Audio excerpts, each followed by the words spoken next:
ಇನ್ನು ಪ್ರಧಾನಿ ಮೋದಿ ದೇಶದ ಜನತೆಗೆ ದೀಪಾವಳಿ ಗಿಫ್ಟ್ ಅನ್ನು ನೀಡಲು ಮುನ್ನುಡಿ ಬರ್ತಿದ್ದಾರೆ. ಅದಕ್ಕಾಗಿ ಗೌರಿ ಹಬ್ಬಕ್ಕೂ ಮುನ್ನವೇ ಟ್ರೇಲರ್ ರಿಲೀಸ್ ಆಗಿದೆ. 4 ಸ್ಲ್ಯಾಬ್ಗಳಿರುವಂತಹ ಜಿಎಸ್ಟಿಯನ್ನು 2 ಸ್ಲ್ಯಾಬ್ಗೆ ಇಳಿಸಲು ಕೇಂದ್ರ ಸರ್ಕಾರ ಮುಂದಾಗಿದೆ. ಅದು ಹೇಗೆ ಅಂತ ಬನ್ನಿ.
ಸಚಿವ ಗಜೇಂದ್ರ ಸಿಂಗ್, ಪಶ್ಚಿಮ ಬಂಗಾಳದ ಹಣಕಾಸು ಸಚಿವ ಚಂದ್ರಿಮಾ ಭಟ್ಟಾಚಾರ್ಯ, ಕರ್ನಾಟಕ ಕಂದಾಯ ಸಚಿವ ಕೃಷ್ಣ ಭೈರೇಗೌಡ ಮತ್ತು ಕೇರಳದ ವಿತ್ತ ಸಚಿವ ಕೆಎನ್ ಬಾಲಗೋಪಾಲ್ ಸಮಿತಿಯ ಸದಸ್ಯರಾಗಿದ್ದಾರೆ. ಜಿಎಸ್ಟಿಯ ಶೇಕಡ 12-28 ಸ್ಲ್ಯಾಬ್ಗಳು ರದ್ದಾದ್ರೆ ಇನ್ನು ಶೇಕಡ 5 ಹಾಗೂ 18ರ 2 ಸ್ಲ್ಯಾಬ್ಗಳು ಮಾತ್ರ ಇರಲಿವೆ.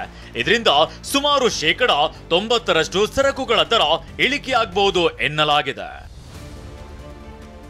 ದಿನನಿತ್ಯದ ವಸ್ತುಗಳ ಮೇಲಿನ ಜಿಎಸ್ಟಿ ದರ ಕಡಿಮೆಯಾಗಲಿದೆ.